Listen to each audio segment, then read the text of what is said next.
What's up, you guys? It's Graham here. So have you ever wondered how a private chef is able to charge all the way up to $8,000 a night? Well, today I have you covered because I'm trying one of the most unbelievable side hustles that I have ever seen, learning the art of making sushi and taking you along from start to finish as soon as you hit the like button and subscribe, because that tells me whether or not you actually enjoy videos like this. So thank you guys so much. Let's begin now. Hi, my name is Roman Alan Sarmiento. I'm the executive chef for the Pepper Club here in Las Vegas. I'm a sushi master by trade, and I do private sushi events on the side.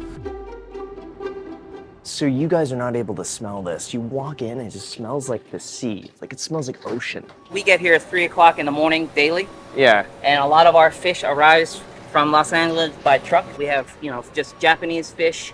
We have fresh salmon, frozen items. Put that on. It's gonna ruin my hair though. Yeah, I can't prepare it. I got a sweater on. It's more cold in here, but in there it's a little bit better. Yeah. Wow. Just for reference, guys, it feels about 40 degrees in here. This is their fish cleaning room. They're breaking down the whole bluefin tuna over here, some big eye.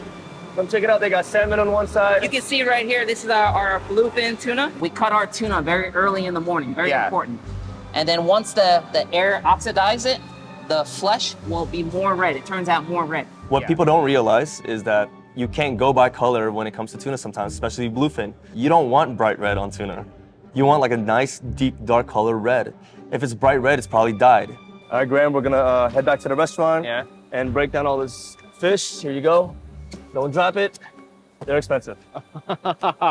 How do you start learning about all of this stuff? It seems so complicated to me. For me, like I'm a big fan of anime and I love Japanese culture. And for me, getting into sushi was probably the closest thing to be training like a samurai, and I was a big fan of that. Masterclass on breaking down fish. We're gonna start with this. First step, okay, first safety measure, we have to get rid of these guys, okay? You gotta get your scissors, because if these guys ever poke you, oh, it's over. See how I'm handling the fish? Yes. Very, very careful. These guys are very delicate. Why aren't you wearing gloves? Why are you handling this with your hands? Making sure that you feel everything. It's not spoiled fish or anything, it's fresh, so you're able to see and feel where the scales are, all that, and that's one of the big no-nos in sushi is when you have scales on your sushi, that means you didn't clean it well enough. Scales are going this way, so what we're gonna do is we're gonna push it in this direction, right? See that? Nice and light. It's awkward for me to see this fish because I love fish and I have an aquarium, so I see this and feel like, it's tough for me to want to cut the Don't fins catch feelings, man. Yeah, well, Don't catch feelings. the hard part is that I see it's got really cute teeth. It's just, I feel bad now. I was born in the Philippines. Yeah. I was born in the Philippines. I moved to the States when I was a teenager. I wanted more. Yeah. I wanted more. I don't want to go back to where my family's struggling to do this or that. I want to be able to just do more for my future family and friends and show them like, hey, look, if I can do it, anybody can do it. You just have to have the work ethic. You have to have that mental strength to keep going when you don't want to keep going. Yeah. Cut through that. There's like a plate there, like a bone plate. Yep. Push through that plate. Go all the way in. This exposes that. Oh my gosh. See that? How I'm cutting it? Yeah. Pay attention. You got to do this. Look. I mean, I'm listening. I shouldn't have eaten before this, so. So people need to understand how this goes, and people need to appreciate sushi more because there's a lot of work that goes into it. So Graham was freaking out about the guts. Got a little squeamish, but he needs to understand that's part of the gig, Imagine all the work that goes into this, so I'm sure he'll appreciate it. Wow. Okay. So no scales. I'm feeling around. No scales. You're gonna do that one next. Okay. We'll leave all your stuff here. Oh, whoa, I was not expecting that. It's so slimy. Get in there. Get your hands dirty. Yeah. This is a lot more difficult than I expected. Before you turn it, check here. Look, I can feel all the scale here. I can feel all the scale here. For a restaurant, for anybody serving food to have little things like that. This is basic 101 stuff. You can't do this. You don't belong in the industry. All right. Okay. Yep. There's a plate there. Yep. Push through. Get to the plate. There you go. This is what you wanted, right? Let's go. Oh my God. Graham definitely had a lot of interesting facial expressions and reactions. I just pull. Oh my God. If it's detaching from the inside, pull it. Definitely, I prefer just the fish at the grocery store versus this. You ready for the next one? Yeah, sure. Okay, first thing you're gonna dig your hands in there, grab all the stuff you threw in there that should have been in the trash can. Yup, the guts water. Oh. So this is something you wouldn't want me to do, right? Nope, and this is why I'm here. Okay, I'd screw this one up. It's just the type of fish it is. The meat's more tender. Very, very delicate. The flavor's really light. That's why it's one of my favorites. It's great, you know? You'd be surprised how big these guys can get like this. Alex, kind of like your mom. Y'all need to understand that the rice is the most important thing in sushi. So we have to make sure that we wash it correctly, cook correctly, mix correctly with the right vinegar. 2 scoops of this? 2 scoops all the way to the rim, yep. Another one. Okay. All right, let's go to the front. What some people will do is they'll start crumbling it, and then you're gonna start breaking the grain. You don't wanna do that. All we're doing is just sifting it around so that the starch gets washed away. See that? We're gonna keep doing that until this water is practically clear. So I'm lifting it off, it's really hot. Go ahead, dig in there. It tastes just like sushi rice. Already? Like the perfect, try it. How do you perfect the rice? Because I've cooked rice before in the past and it's gotten like really mushy. So rice is 3 things, right? It's rice, water, and heat. We're gonna look at all the clumps and we're just gonna break down the clumps. But you notice we're not pushing that, we're not squishing it, because if we squeeze it, it becomes like cake. I don't care what anybody says, rice is the most important thing in sushi. If you don't get this down right, everything else is messed up. Why are you wiping down the sides like that? Because you have to respect the rice. They're not wasteful. It's one thing that most sushi chefs aren't taught anymore is to respect the rice, you know? No rice on the floor, no rice on the cutting board. Sushi's beyond food. It's a lifestyle for most, and especially people in Japan. And that's why I like to bring people in here that have the heart for it. If you're not good, I'm all good with that. I can make you really good, but I need the heart, something that I can't teach you, you know? That's heart. So if you have that, that's what I need. This is better than the gym. That's the other one. We're doing some chest day today, chest and arms. So what's in here?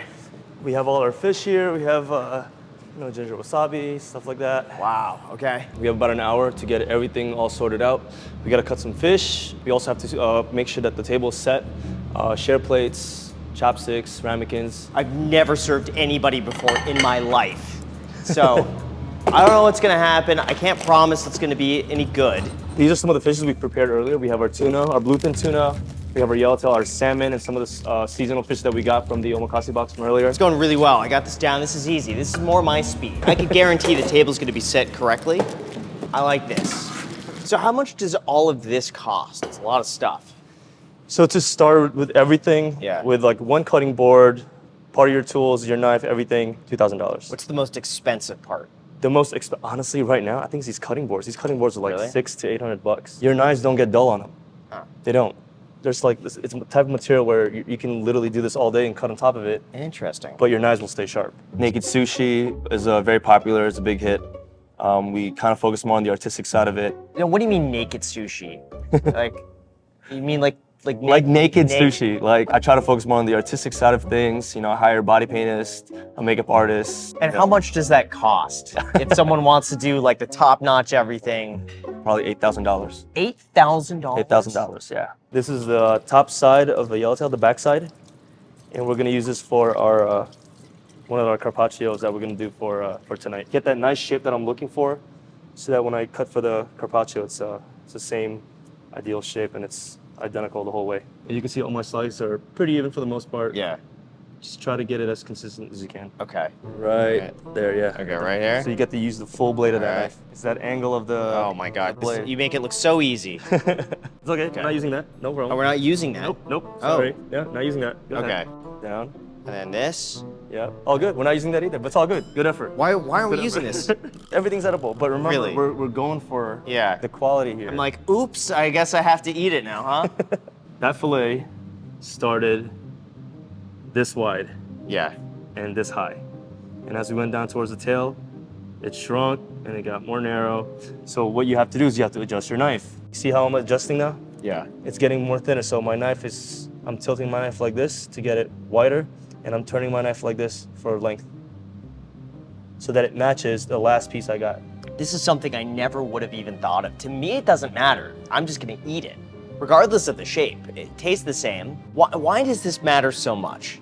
Consistency. And remember, you're a sushi chef. You're also an artist. I'm gonna go like this. Yeah. Turn.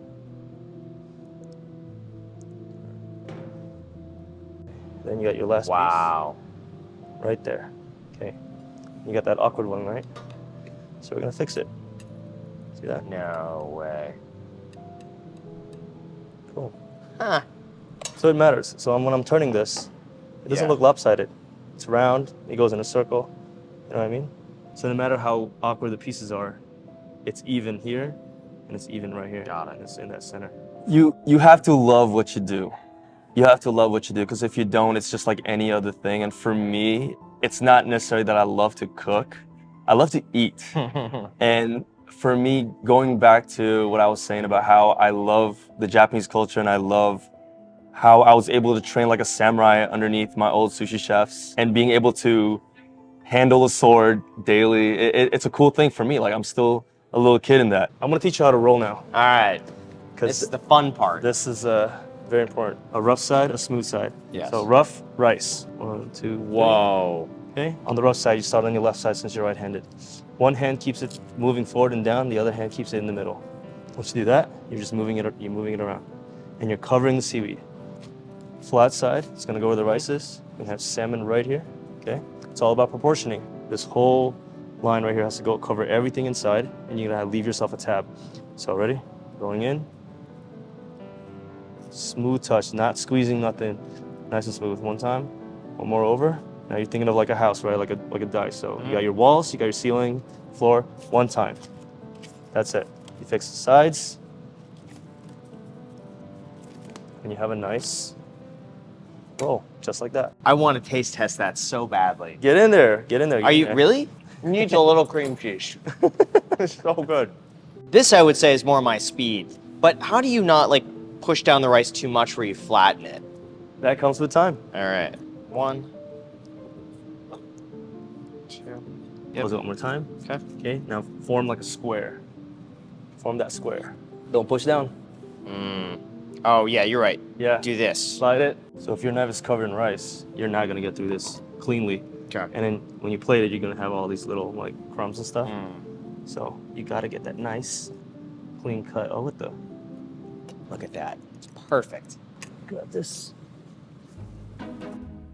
My family's in town for the weekend. I figured, they flew all the way in from Boston, and I figured do something special. So we got Chef Roman on deck making some sushi tonight. I'm a little nervous though because apparently Graham is also making some sushi. Has any experience making sushi prior to today? No. How many years does it take to master the rice itself? A lifetime. So we're starting them off right now. I got salmon, I got avocado. I made probably 80% of the rolls in here. They're not perfect, but you know what? They're made with care and love. Excuse me, guys. Here's the round number 1. Also, would you like wasabi and ginger? Of course, yeah. Sure. Okay. Oops, I made a bit of a mess. I'll clean that up. Oh, crap. Okay, I'm sorry. It looks like they're enjoying the food, though, and I have a feeling they're going to have a difficult time figuring out who made which roll. I think by the time they get it, it's going to look pretty close. So this one's it's got a little small piece of salmon in it. It looks a little disproportionate. So I got a good chunk for you guys here. This is the big one. So we have striped jack, yellowtail, salmon, tuna, and somewhat fatty tuna right here. So this is the good stuff right there. So enjoy. There's really a lot of ways to do nigiri. It's probably one of the hardest things to grab the concept of, because it's steps that you first have to memorize, and then eventually it becomes muscle memory when you're putting it together. Grab this piece. While you're grabbing this piece, you have your rice here. Bottom of my finger. Wasabi. Thumbs on top. You're pushing this in. It rolls over. Finger blocks this off. This hand again gets the sides. You turn it on your finger. Shape it again. Plate's facing you. Fish is facing you now, so the skin of the fish is facing you. When you're ready to serve it to the guests, you turn this bad boy and give it to them like that. So now they see the fish. Oh my God. There is a method to all of it. And Are you serious? And it flips, it rolls over. You use your finger's momentum to roll it over. Now it's standing up. Fixing that again. Voila. I mean, it was like a Michelin star sushi dinner overlooking Las Vegas at sunset. And I gotta admit, Graham, you did a fantastic job. Oh, like a pro. Really, my first time ever. Yeah, hey.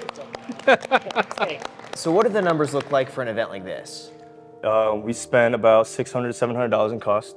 Fish, rice, seaweed. We charge each person $160. We're making about an extra, just over $1,000 in profit. At the end of the day, it's not about the money. I'm really passionate about this. I love being a sushi chef. I've put in countless hours, blood, sweat, and tears into this to become good. Not even the best, just to become good. And this is where that passion comes in, because if you don't like what you do, no matter how much you try, it's not gonna translate to this beautiful thing that people experience. As far as doing something like this to make extra money, I would say it's not something that you could just get started with overnight and go to the store and get a few $100s of supplies and then make $1,000. You know, unlike cleaning windows or cleaning cars, there's so much more that goes into it, and I could see how it takes people years just to get competent enough. And when you combine that with like getting clients, making sure you don't have as much waste, and then, there's so much coordination that goes in this that you really have to have a love for it. Oh, and by the way, Roman said that if this video gets 50,000 likes, we'll do naked sushi. I'm not entirely sure what that is, but we'll do it with 50,000 likes. So make sure to hit the like button, subscribe. I'm exhausted. It's like 9:15 now. I think I'm gonna go home. Hey, I'm home. Hey, what's for dinner? Let's just order pizza.